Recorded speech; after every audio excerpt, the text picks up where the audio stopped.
some new material. Specifically, what we're going into is something that isn't really covered in your book, so this is going to be a lecture on supplemental material. We're going to look at static force analysis this evening. Next week, we will be diving into dynamic force analysis. Dynamic meaning all of that stuff we needed to find out about acceleration is going to come into play. But today should very much be along the lines of a review from your statics class with maybe a couple of extra twists thrown in, just to show you an easy way to solve some of these problems. So, nothing in your book. What we're going to do is just an introduction, which will be mostly review from statics, basic principles of static force analysis. We'll talk about a graphical technique. We'll at least touch on friction, which isn't really covered very much in the rest of the course. There is a homework assignment that I have posted onto Canvas for you, and it is a static force analysis problem for you to try out. So please do take the opportunity to do that. I set it up to be due Friday night, but I'm flexible if we want to extend that into the weekend. I just thought you guys would like to get it done before then. Is that a good idea or bad? I think I saw the assignment and it was dated at 11:59 a.m. just for what it's worth. Is that bad? Well, it's just in the middle of the day instead of Friday night. I know. Okay, I mean, it's a Friday night. I'm just letting you know. Who would prefer 11:59 p.m.?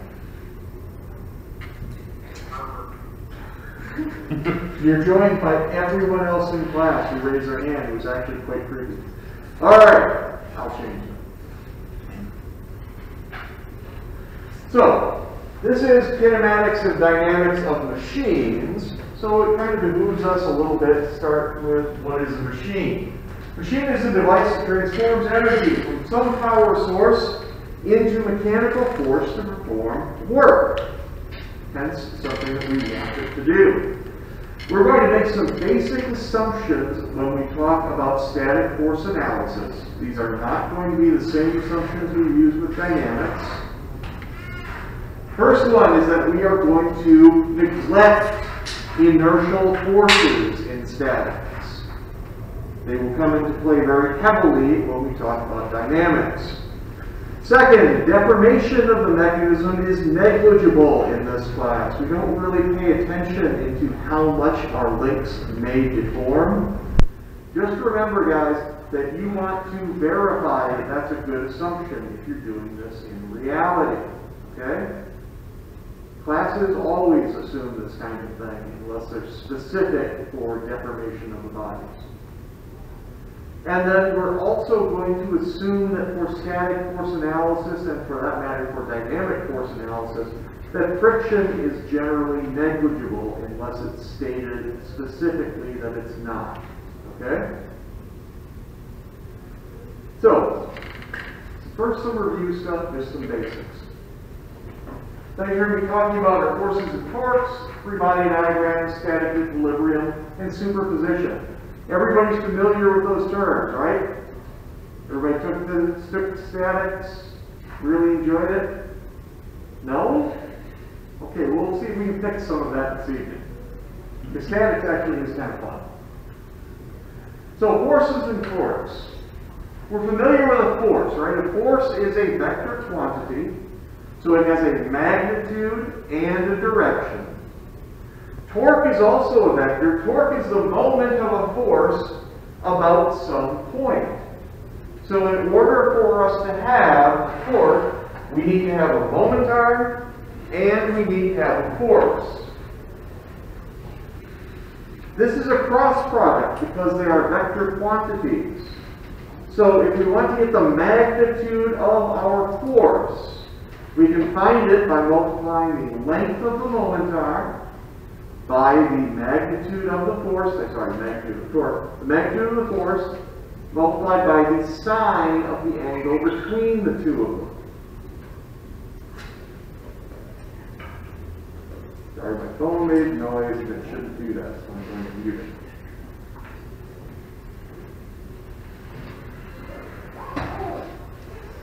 Alright.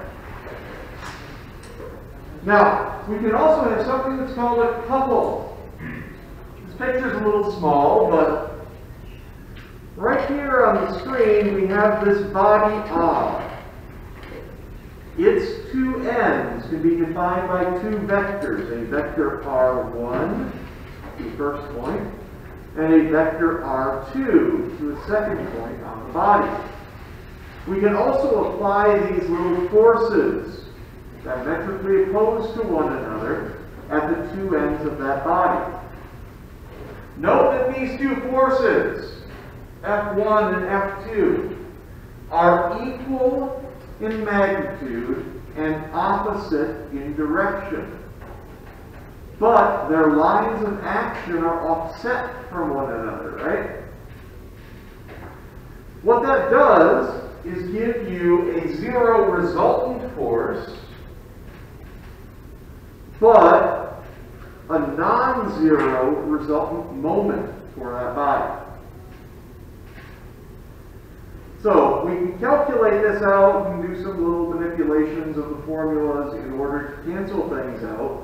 What we get is that this provides a torque on that body that is equal to the magnitude of one of the forces by the length, multiplied by the length of the body. Now this is really easy to do. Those of you online are just going to have to try to look at the camera at this point. I need a volunteer from the studio audience. Anybody?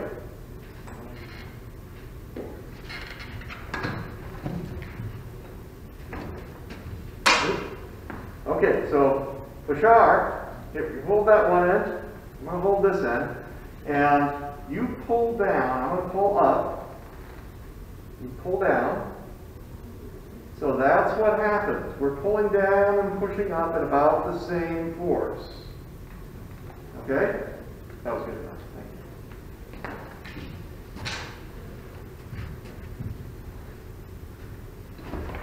you. Okay, so that's one concept we want to bear in mind. Next concept, which should be a good reminder again from statics. Everybody remember free body diagrams. Your best friend from statics. So it's a method of cataloging all of the forces that are acting upon a body and figuring out what the net amount of force being applied to that body is, so that you can then calculate what happens to the body. This should be familiar enough that I'm not going to spend a lot of time on it. If you have specific questions, though, I want to raise them now for free body diagrams. Are we all comfortable with that? We all look very comfortable. Okay.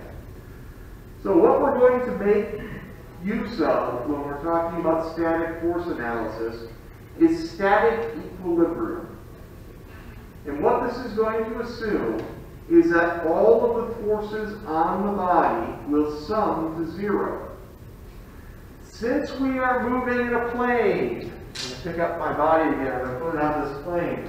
Since we're moving on the plane, we can ignore forces in the z-axis, which is the one that comes out of the board. We're only going to be in a plane, so just x and y. And because we're going to assume equilibrium, those two are independent of one another. So the sum of the x forces will be equal to 0. Some of the y forces equal to 0, and then the sum of the torques about that z-axis will be equal to 0. Last little concept, just as a reminder, superposition. If we have something that's really, really complex, we can use superposition to say the net effect of multiple loads is just equal to the vector sum of what those loads are. It's a way to simplify things so that we can solve problems more easily. We're all about simple, or at least I am.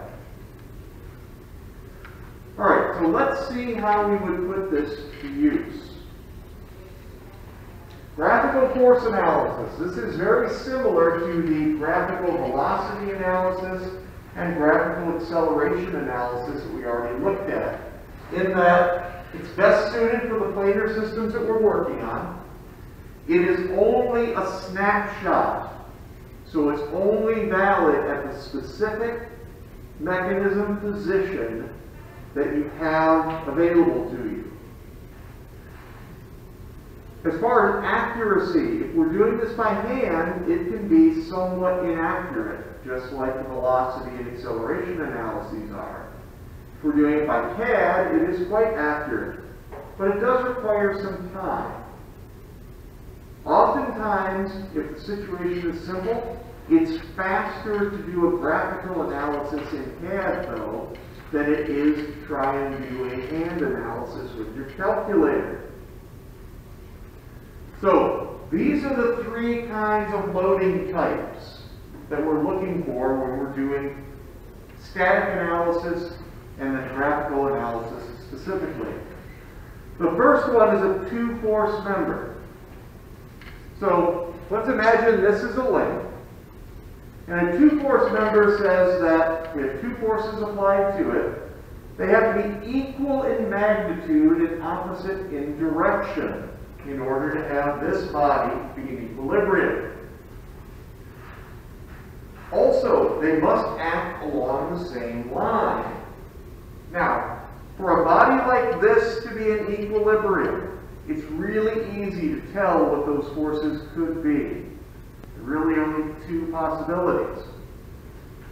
I'm going to put my hand on it and press in.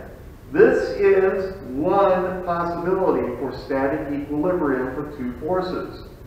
A compressive load on the body. You can't see it, but I'm actually pushing on this reasonably hard. If these forces are not in line with one another, if I do this, now it's kind of digging into my palms quite a bit. It'll kind of spin out, right? It'll go and I'll have a couple around it, and it's not in equilibrium. The other possibility then would be tension. I'm now pulling on it. It's not moving at all. I'm not very strong, I guess. So it can be in equilibrium in tension or compression for a two-force member. There is no other possibility. The next one is called a three-force member. Three-force members are a little harder to wrap your head around. For equilibrium, we still have to have all of those forces adding together to be equal to zero. Since we're operating in the plane, it's just simple vector addition. It's not too difficult. But there's an additional requirement.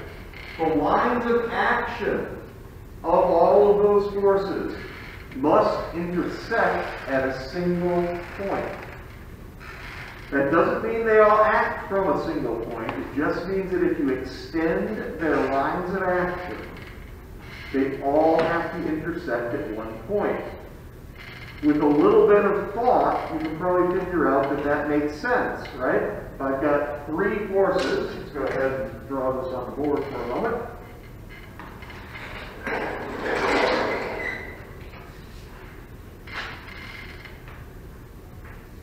Let's say that I have a body like this, and I have a force acting here,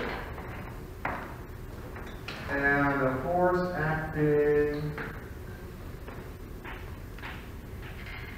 here. That's patently not in equilibrium, right? Matter of fact, it's going to want to spin clockwise. And because they're not directly opposed, it's not going to spin nicely in place. It's going to go flying off. If I want to add a force here in order to get this body into equilibrium, I would need to extend the lines of action of these forces. Draw that terribly straight, but it'll do.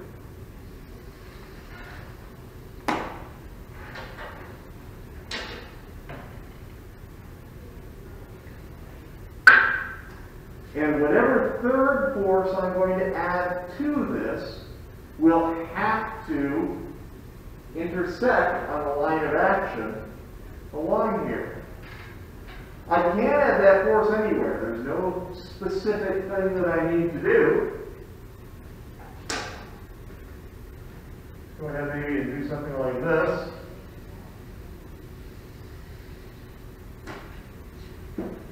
I could add a force like this.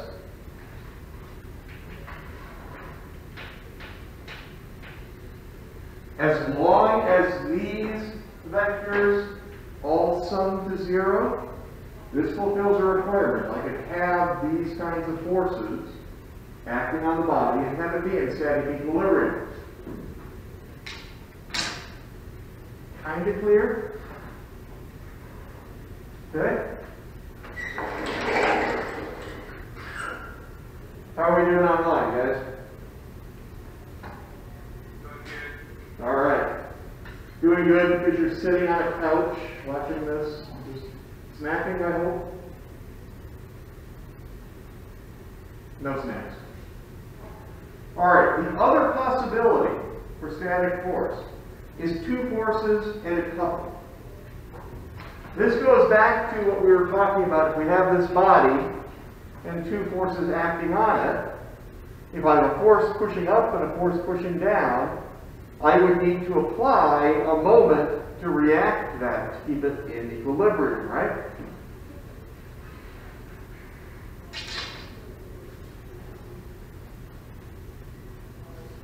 Now, this is not the end of the lecture, sorry.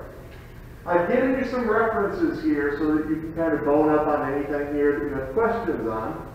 Most of these, again, should be pretty familiar from statics. But what I do want to do is run through a static force analysis problem, which will be good. Any questions before I fire something up?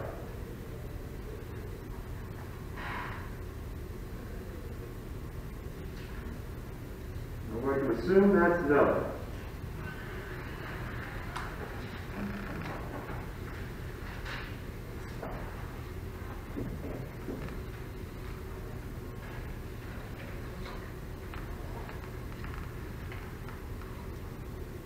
All right. So this is kind of a complex system. In basic terms, what we have here, here's a fixed length for a 4-bar linkage, crank rocker. Crank, coupler, rocker. The rocker is actually extended up to point D, and this is then a slider crank mechanism. Crazy, huh? Crazy.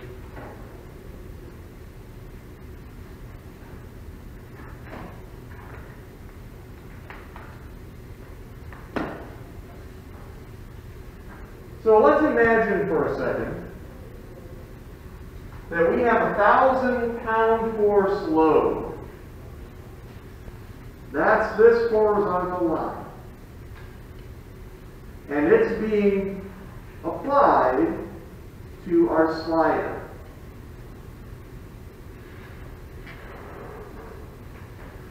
Now, pretty easy to imagine. It's being applied at point E to the slider.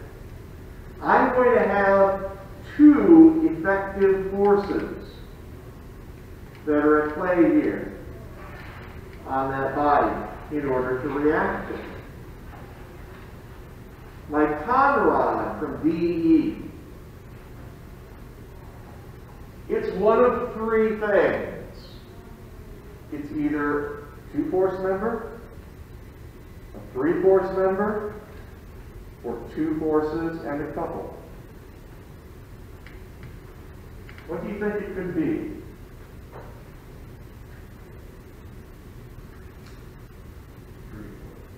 3-force, do you think?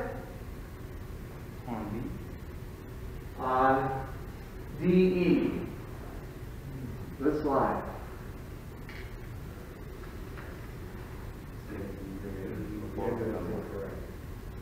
Sorry, 2 people talking at once. Who wants to answer first? No. Andrew pointed to you first, Bashar. 3/4. 3/4, you think? Anybody else have a guess? No? Should I call on somebody? Is it spooky? No, I won't tell anybody. No, this is actually a 2-force member. So if we think about the conrod, imagine a conrod. We sketch one on the board, maybe. We'll make it fancy too.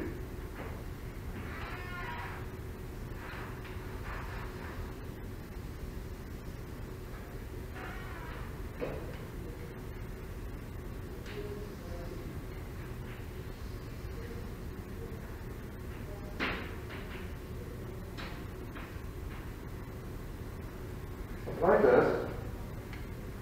So if I have a force applied to that piston, the conrod really has nothing to react anything except the force in compression or tension. Right? I do have something else that will react this piston. Remember, it's a slider crank, so it's running in a bore of some sort.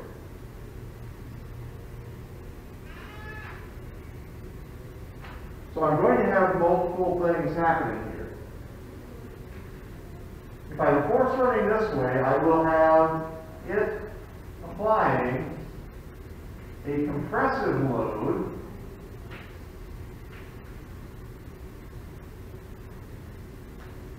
to the conrod, or actually there will be a reaction to compressive force.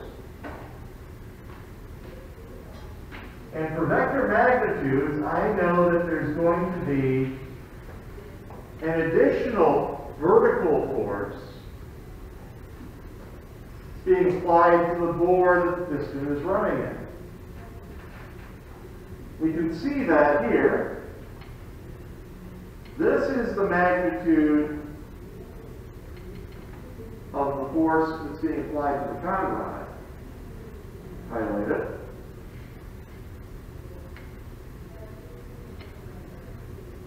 This is the one that's being applied to keep the piston along the slide. Now let's talk about the rocker. It's identified as O3 out to D. We know that we have a force being applied, a reaction force, at D, coming from the conrod, right? How many forces do you think are applied to this body?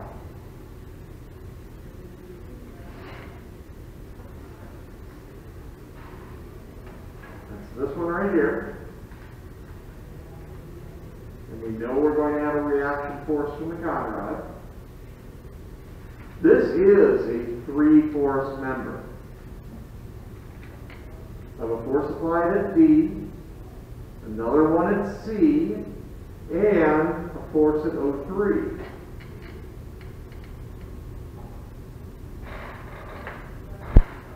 And remember that for this to be in equilibrium, those 3 forces must sum to 0 and must intersect at a single point.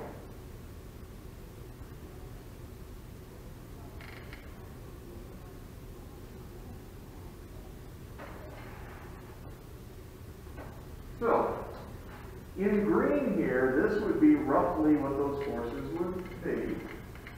I have the force that is parallel to the conrod, the reaction force from the conrod.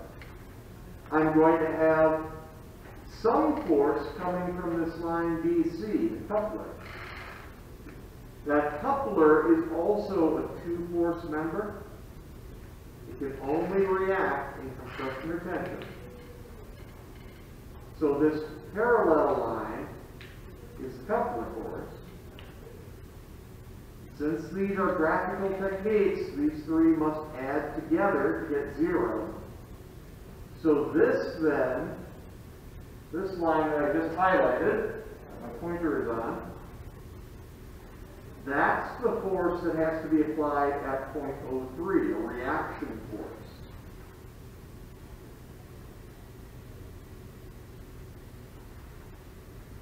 So now I've got this force, highlighted, running along my coupler. So I'm finally going to end with something on the crank. The crank is the interesting part here. Turn off some of this stuff.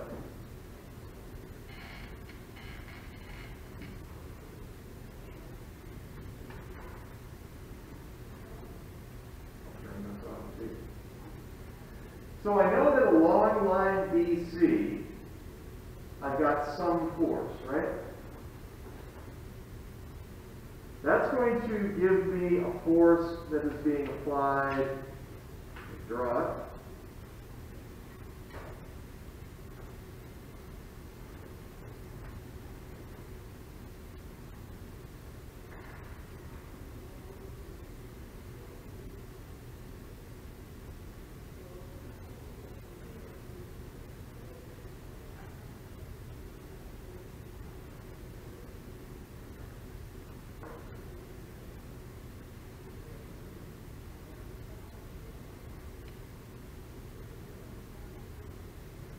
Direction.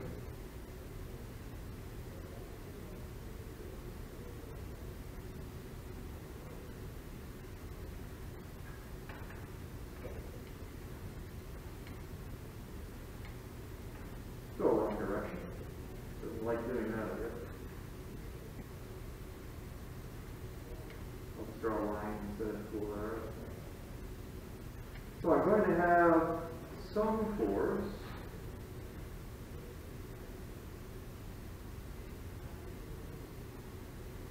being applied to the body. This.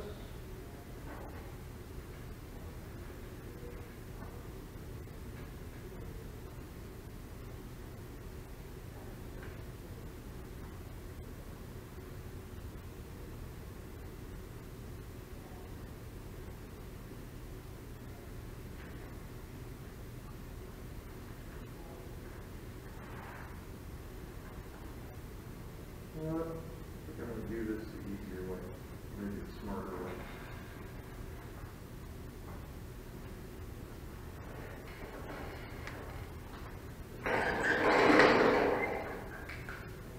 Okay.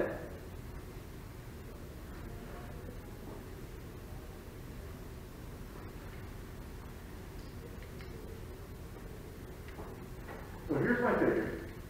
I know that I've got a force that's coming, applying force this way to my crank. Therefore, my crank for static equilibrium has to have something else. This is going to be a two-force and a couple member. So in order for it to be in static equilibrium, given I have this force, I need to have an equal and opposite force coming from the frame. This is often called the bearing load. It's trying to spin the crank counterclockwise. Therefore, I need to apply a moment clockwise to it in order to enforce static equilibrium. Okay? Conceptually, that's as easy as this method is. In order to do it analytically, quantitatively, you need to do or need to have a dimensional drawing of your system, and you need to apply the forces.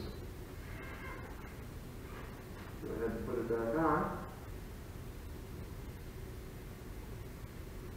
You need to apply the forces so that they are to a scale that makes sense, so that you can do then your closed vectors and get magnitudes for all of the forces. bring that.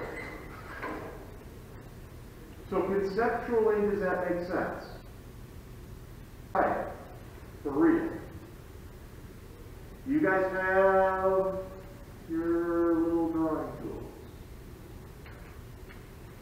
Yeah? Okay, we're going to try this for real.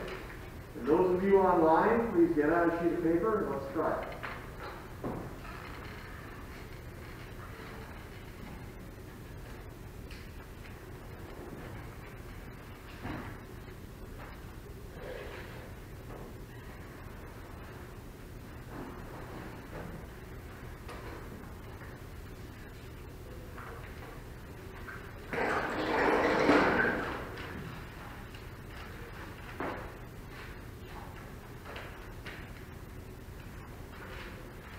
Should we do an easy one or a hard one?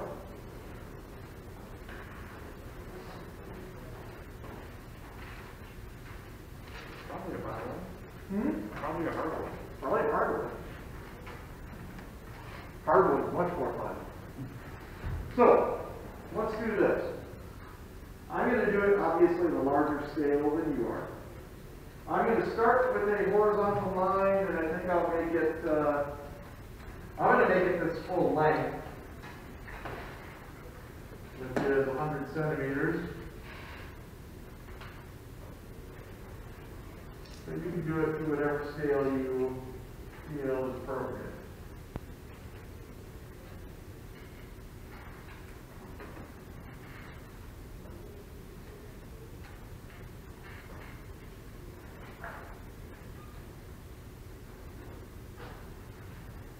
Okay. Now I'm going to make this, what kind of mechanism? Think we should make it a graph mechanism?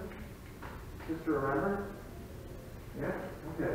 And we remember that short plus long is less than or equal to P plus Q. And we'll go ahead and make it a crank rocker.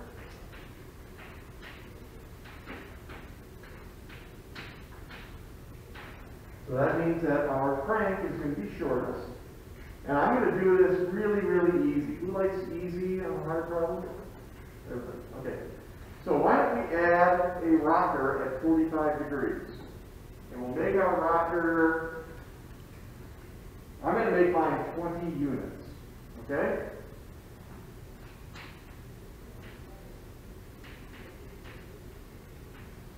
You can make it 20 millimeters. That'll keep us all the same. I'm going to measure over and up some consistent amount so I can get 45 degrees.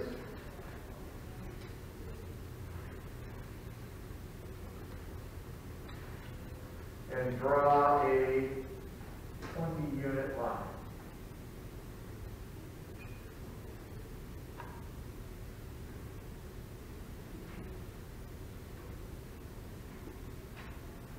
There we go. How's that?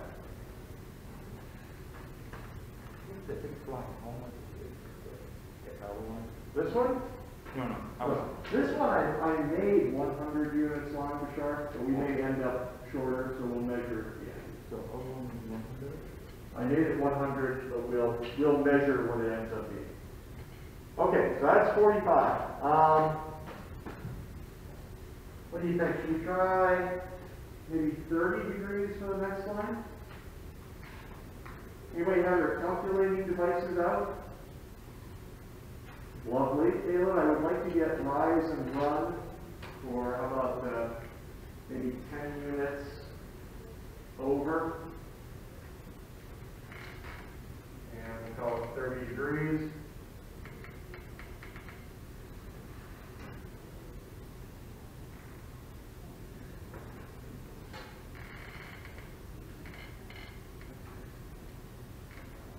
And why don't we make it, I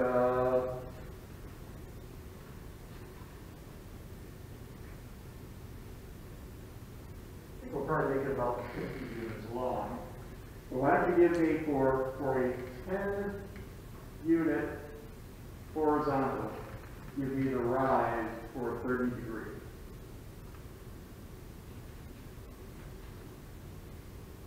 Yeah. 5.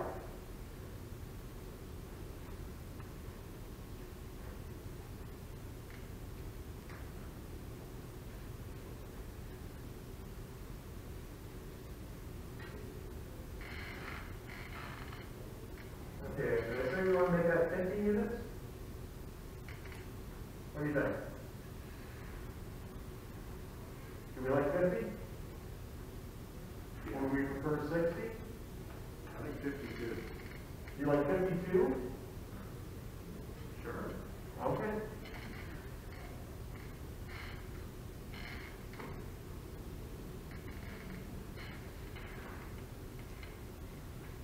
There we go.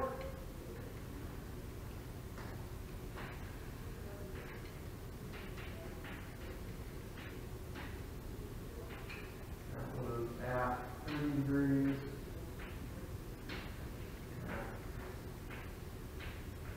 5 degrees. Okay, so the shortest is 20, 120, 52, let's see here.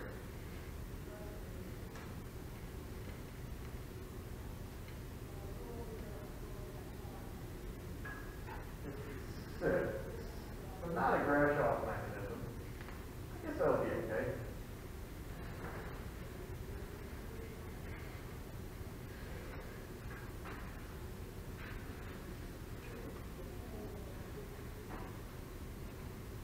Not a Grashof or Grashof mechanism.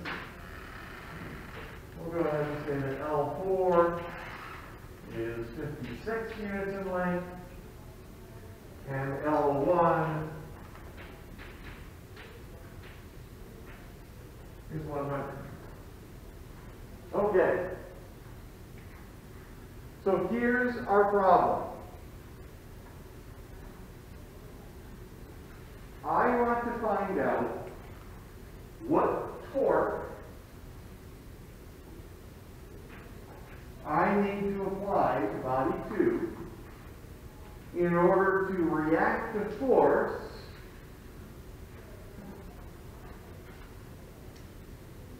let's see.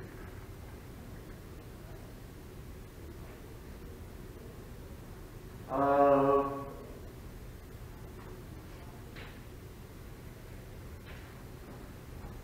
50 pounds, newtons, doesn't matter, applied vertically at this point.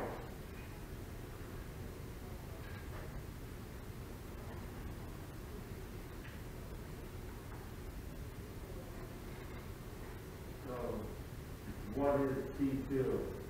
If given 50. Correct.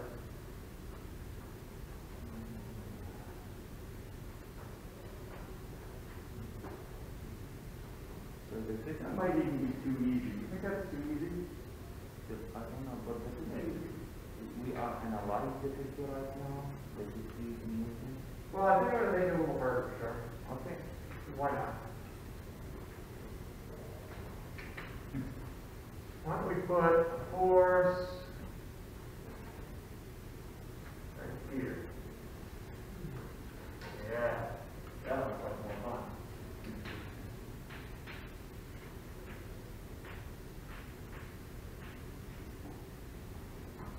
Okay? Does that look like more fun?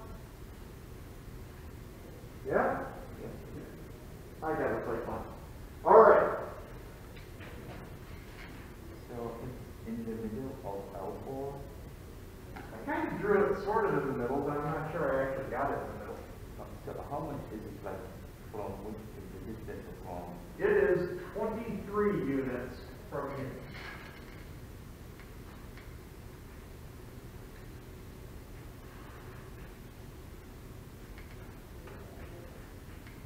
All right. So for static force analysis, what we need to start with is determining what type of body these things are. We're going to start by doing free body diagrams of each of the links in series in order to figure out what kind of forces we're applying. Since we have our external force applied from the rocker, why don't we start with the free body diagram of the rocker?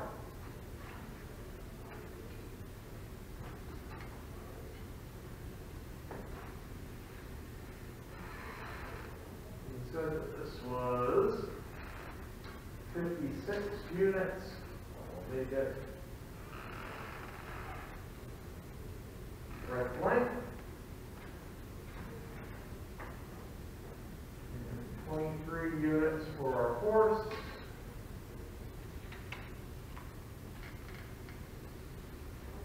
And we said that that was going to be 50, so I'm going to go ahead and do it at half scale, 25. There's my force. So, guys, this rocket is in static equilibrium. We know that it has an applied force here. We further know that the coupler can only be what kind of a force member? 2-force, 3-force, or 2-force and a coupler?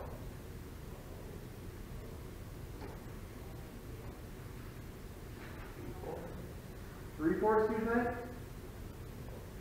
Nah, usually the coupler, looking at it, the only forces that can be applied to it, since there's no external force, would be here and here. So this has to be a 2-force member. And we know that a 2-force member can only take compression or tension, right? Yes? Therefore, I know that I'm going to have a force acting along a line like that,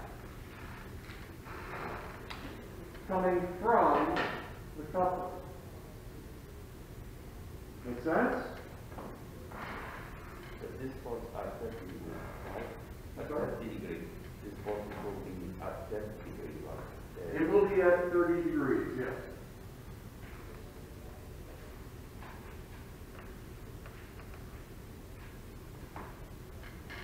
Now, guys, the rocker is going to be, apparently, a 3-force member.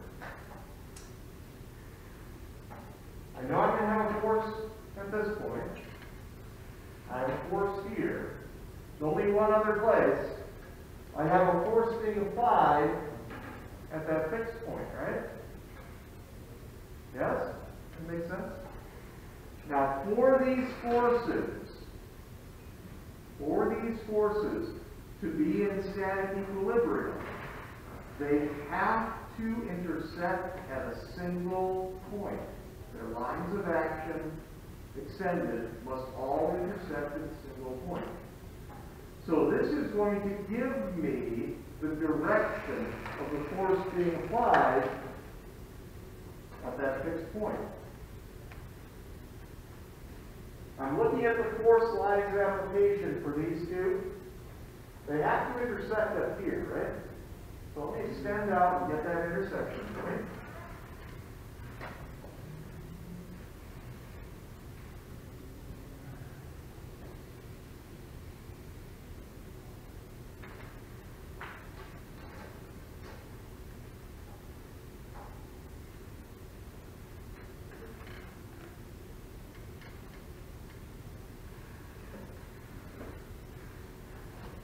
Good? Make sense? Okay. So I know that the force being applied at this end of my coupler, or my rocker, must intersect with this point. It gives me the direction of this force. I don't know its magnitude yet, but I know its direction.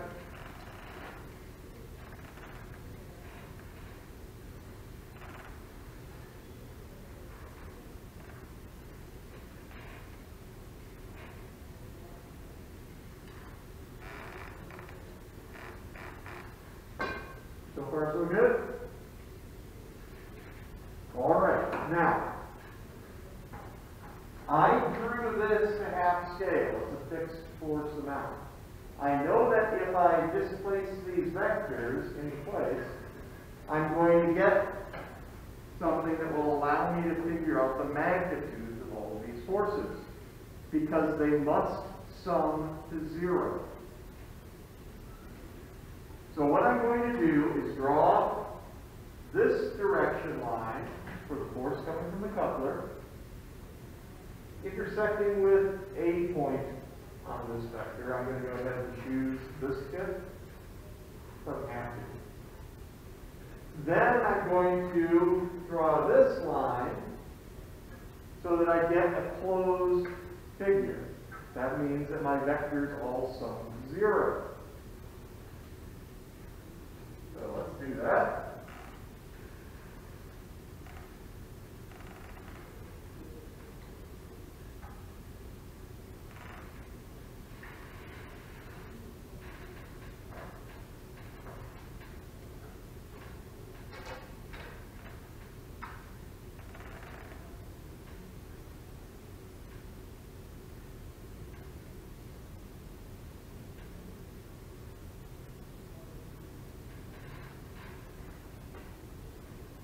So, I can now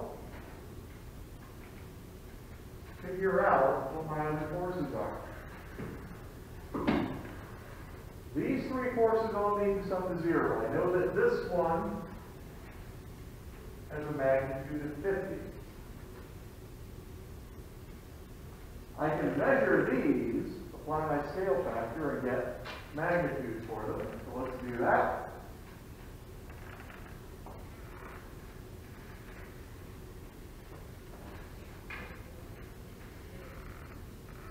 Force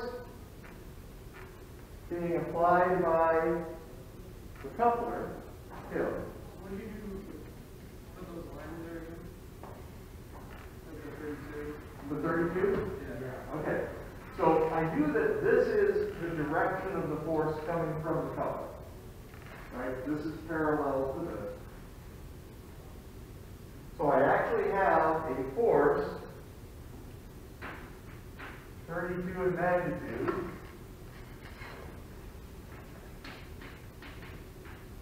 that's coming from the coupler. I have another force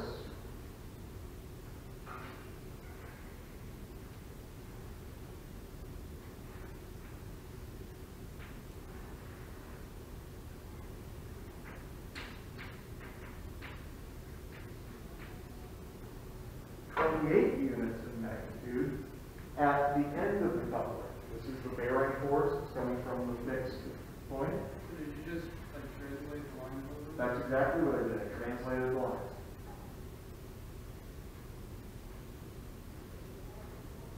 Was that clear or not? Apparently not. Andrew. How did you come up with 32? Why is it 32 over?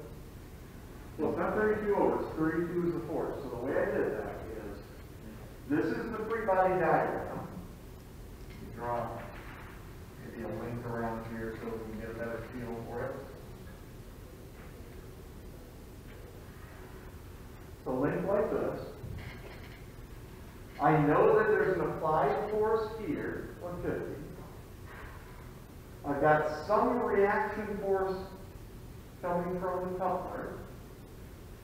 And it has to be parallel to the coupler, because this can only apply forces either in tension or compression in order for it to be in equilibrium.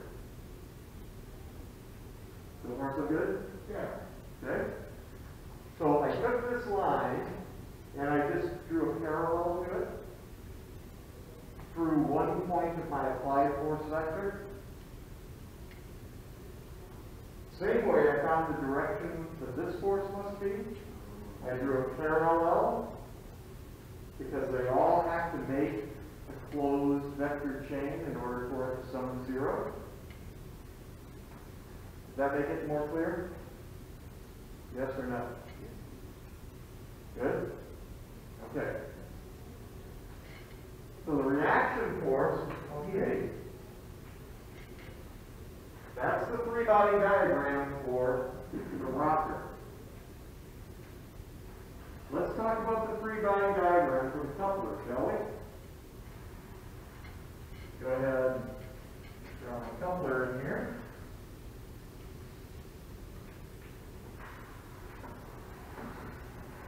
I know that I have an applied force pushing this way on the rocker.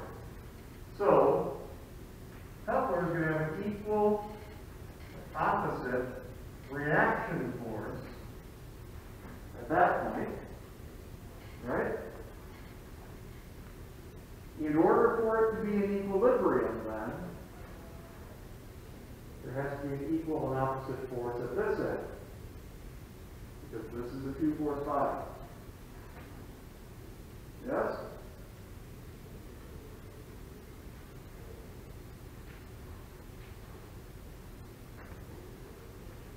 Okay, let's do the last, most exciting three-body diagram.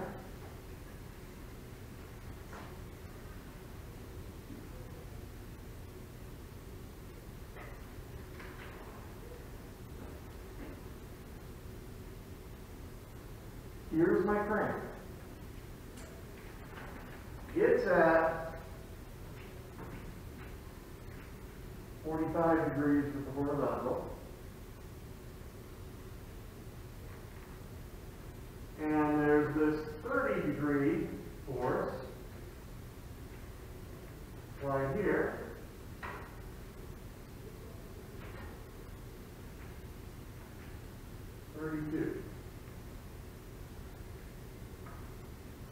So what kind of member do you think the crank is? 2 forces, 3 forces, or 2 force and a couple?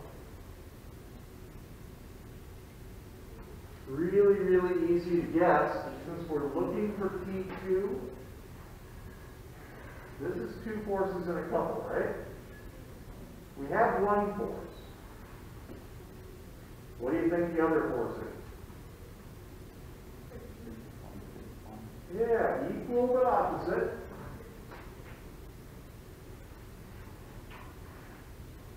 Applied at that pivot point.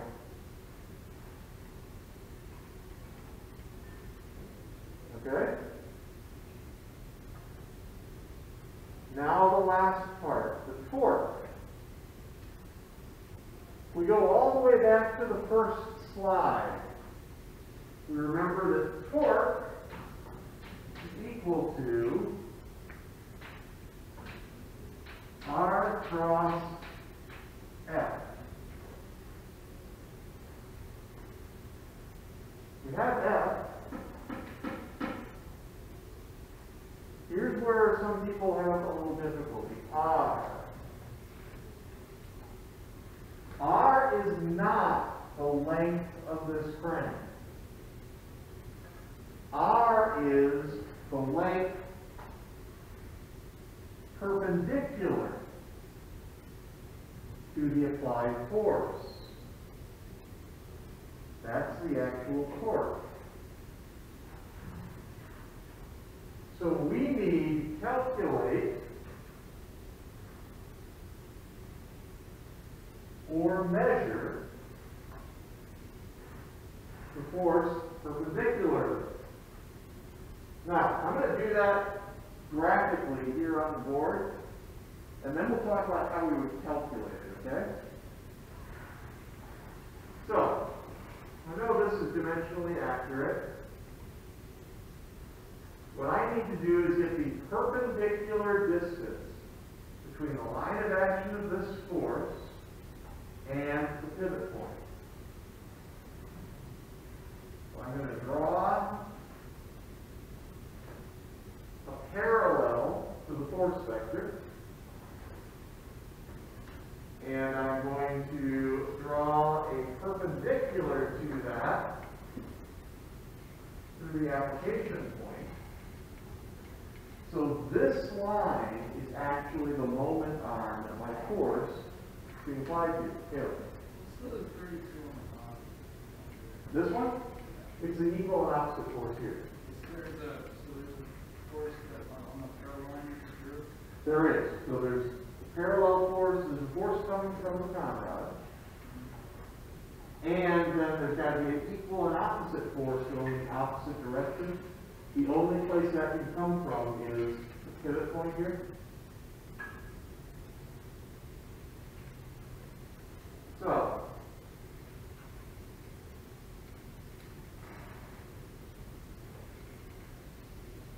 I measured that at 6 units in length.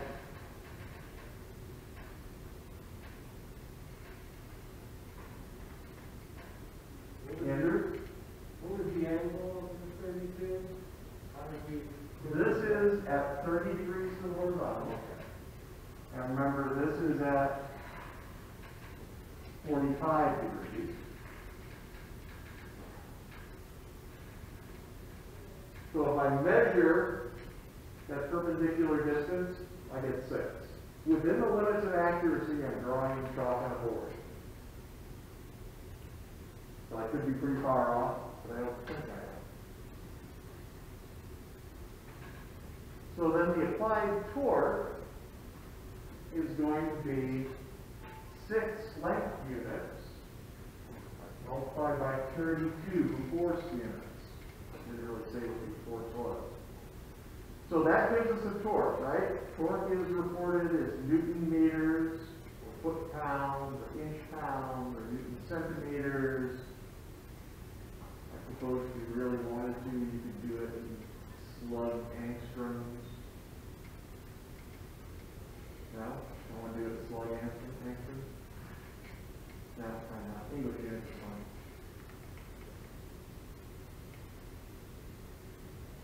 So 192.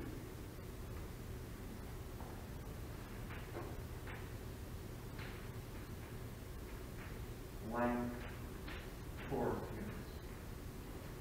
Now, we did this graphically.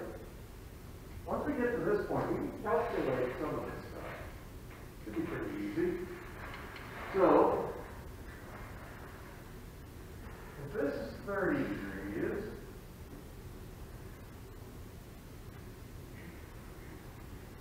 and this should be 15, right?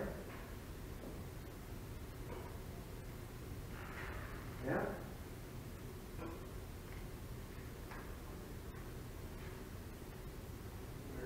Yeah.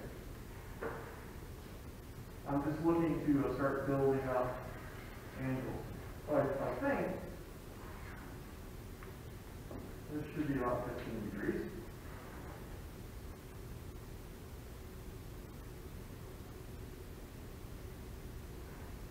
So now I have a little right triangle. Maybe I did it right.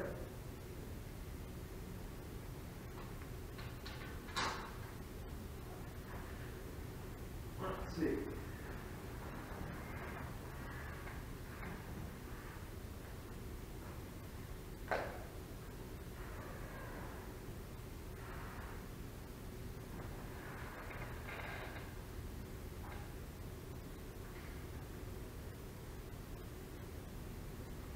Okay. So if I do trigonometry, this is 15 degrees, this is 20 length units. I get 5.18. Not too bad for chalkboard. So instead of 192,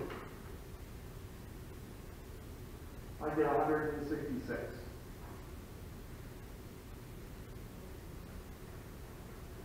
Okay, now this is a fairly involved example, right? The homework is a little bit simpler than that. So please, download it, print it out, take a stab at it. Questions? No? All right. Now, I posted the exam results. I posted the exam results on Canvas. I think everybody's got it. If you have questions, please feel free to contact me. I'm going to hand out the paper results now. And then I'll hang a specific question.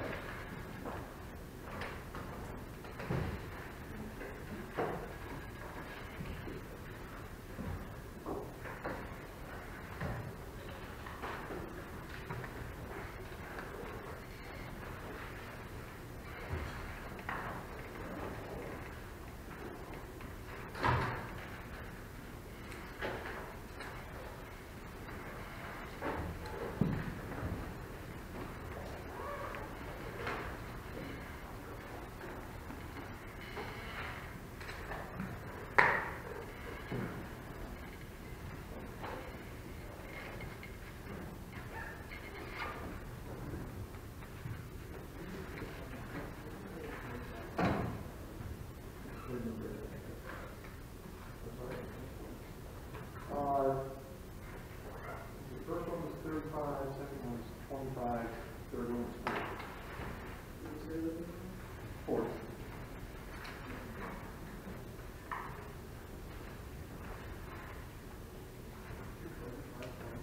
I'm sorry?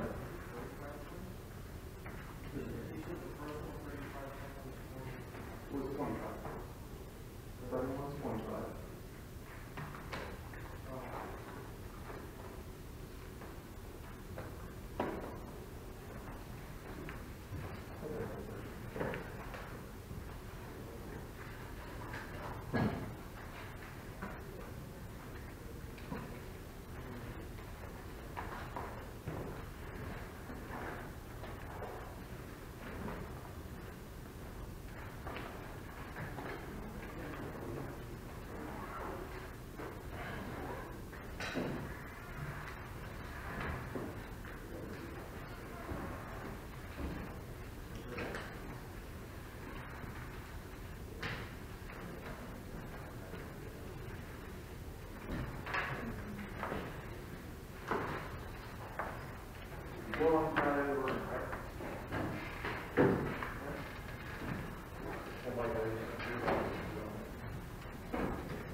There should be some.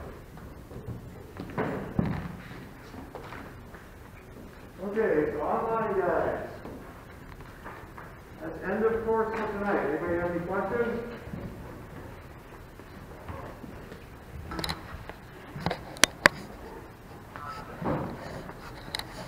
What was that? No, thanks. Yep.